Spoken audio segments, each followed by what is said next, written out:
दुनिया की सबसे पुरानी किताब ऋग्वेद में वर्णन है काउंट ऑफ पॉपुलेशन का, मतलब जनसंख्या को गिनने का। यही नहीं, कौटिल्य के अर्थशास्त्र में भी सेंसस की बात आती है, उसका वर्णन आता है। मौर्यन साम्राज्य में तो प्रॉपर तरीके से सेंसस किया जाता था। ये देखा जाता था कि जनपद में कितने लोग हैं, वो क्या क्या करते हैं, कितने लोग बेरोजगार हैं, बच्चे कितने हैं, महिलाएं कितनी हैं, और इसी तरीके से मौर्यन साम्राज्य में पॉलिसीज बनाई जाती थी। लेकिन हमारे संविधान में एक अनुच्छेद होते हुए कि जनगणना होनी चाहिए, इसके बावजूद सरकार ने 2021 का जो सेंसस है वो टाल दिया है और अब भी टाल मटोल कर रही है। 2021 में तो कोरोना का बहाना था कि साल 2020 में कोरोना आया, उसके बाद लगातार जो उसकी लहर आ रही थी, उसके बाद सरकार तैयारी नहीं कर पाई। और अब जब सरकार के पास कोई बहाना नहीं है तो एक क्लियर कट तारीख नहीं बताई जा रही है कि सेंसस कब होगा। लेकिन मैं आपको बता दूं कि ये देश के लिए, किसी भी देश के लिए, भारत के लिए ही नहीं, किसी भी देश के लिए बहुत खतरनाक है कि उस देश का सेंसस न होना। आप भी जान लीजिए कैसे।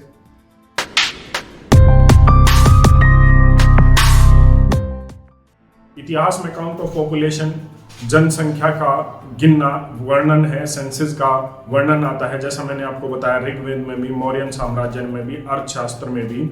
लेकिन ऑफिशियल डॉक्यूमेंटेड रिकॉर्ड के हिसाब से अंग्रेजों ने 1871 में 1871 में पहली बार भारत का जो है सेंसस करवाया था। उन्होंने जाना कि किस धर्म के, किस जाति के लोग हैं, कितने लोग हैं, वो क्या करते हैं, क्या नहीं, खेती कितने करते हैं, व्यापार कितने करते हैं, उद्योग धंधे कितनों के हैं, और हर घर का और जमीन का डेटा अंग्रेजों के पास पहुंचा। हालांकि उन्होंने उस समय ये सेंसस इसलिए करवाया था कि वो जो है अपनी गुलामी को, अपने अत्याचार शोषण को अच्छे तरीके से कर पाए और लोगों में फूट डाल पाए। मतलब उन्हें पता है कि किस धर्म के हैं, किस जाति हैं, तो वो उस फूट को लगातार जारी रखना चाहते थे, अपनी गुलामी को जारी रखना चाहते थे। इसीलिए इसका उन्होंने ज्यादा उपयोग किया, सेंसस का उपयोग किया। लेकिन सेंसस एक बहुत अच्छी चीज है किसी भी देश के लिए और देश की सरकार के लिए, अगर उसे सही तरीके से इस्तेमाल किया जाए। जैसे कि सेंसस आपको बताता है कि आपके देश में कितनी महिलाएं हैं, कितने बच्चे हैं, कितने बुजुर्ग हैं, कितने बेरोजगार हैं, तो उस देश की पॉलिसीज को आप फॉर्मुलेट कर सकते हैं अपने देश के लोगों के लिए। मान लीजिए अगर आपको पता है कि आपके देश में करोड़ों लोग जो यूथ है वो बेरोजगार है, तो आपको ऐसी पॉलिसीज बनानी पड़ेंगी जो आने वाले समय में आपके देश के यूथ को, युवाओं को नौकरी दे। अगर आपके देश में बुजुर्ग ज्यादा हैं तो आपको उनकी केयर के लिए सेंटर्स ज्यादा खोलने पड़ेंगे, ऐसी पॉलिसी लानी पड़ेगी। और ऐसी पॉलिसी लानी पड़ेगी कि आपकी जो बुजुर्ग पॉपुलेशन है, जो सीनियर सिटीजन पॉपुलेशन है, वो रिप्लेस हो पाए और आपके देश की जनसंख्या में गिरावट ना आए।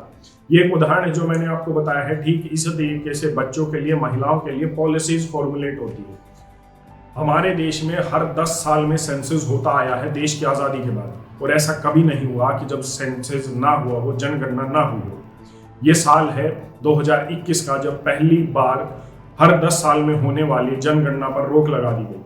साल 2020 में आई महामारी, जो सरकार ने कहा उसकी वजह से 2021 में जो सेंसस है वो नहीं हुआ, और उसके बाद लगातार सरकार इसे टाल रही है।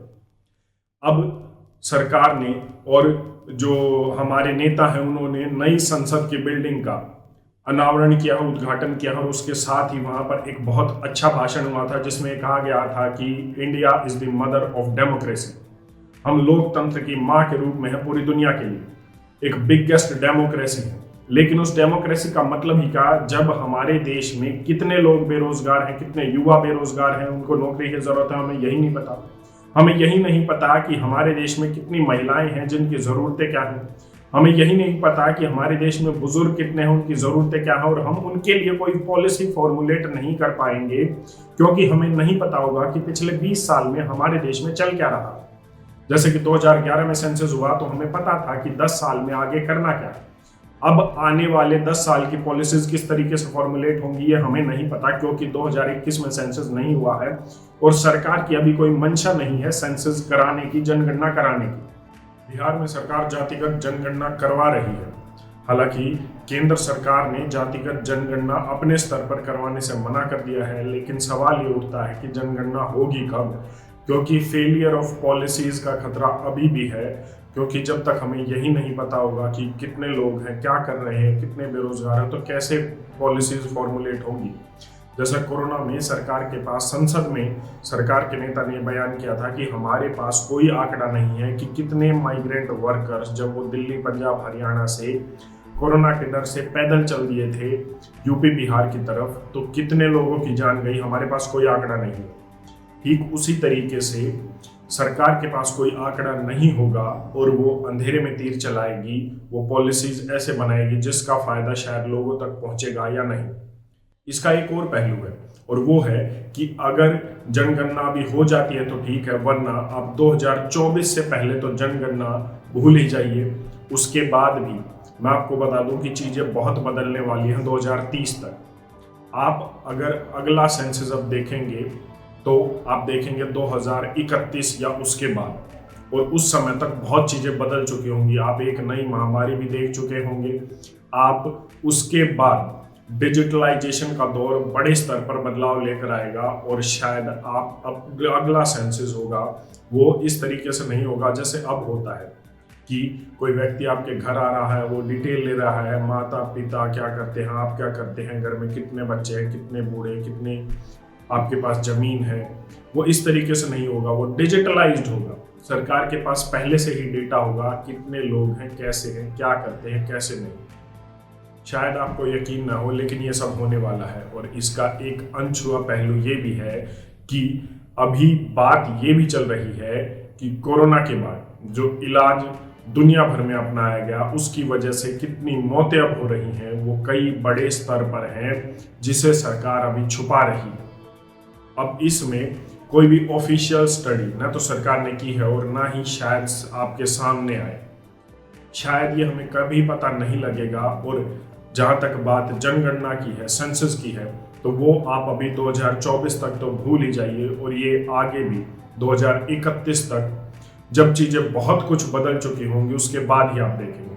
तब तक के लिए सिर्फ इतना ही है कि फेलियर ऑफ पॉलिसीज निश्चित है, क्योंकि सरकार उस अंधेरे कमरे में है जब उसे कुछ पता ही नहीं है कि इस कमरे में कितने लोग हैं, कैसे लोग हैं, किस कम्युनिटी के लोग हैं, उनकी ज़रूरतें क्या हैं। और जब उन्हें नहीं पता होगा कि ज़रूरतें क्या हैं, तो वो किस तरीके से नीतियाँ बनाएंगी जनता के लिए। आपकी इस पर अपनी क्या राय है, कमेंट करके ज़रूर बताएं। धन्यवाद। जय हिंद।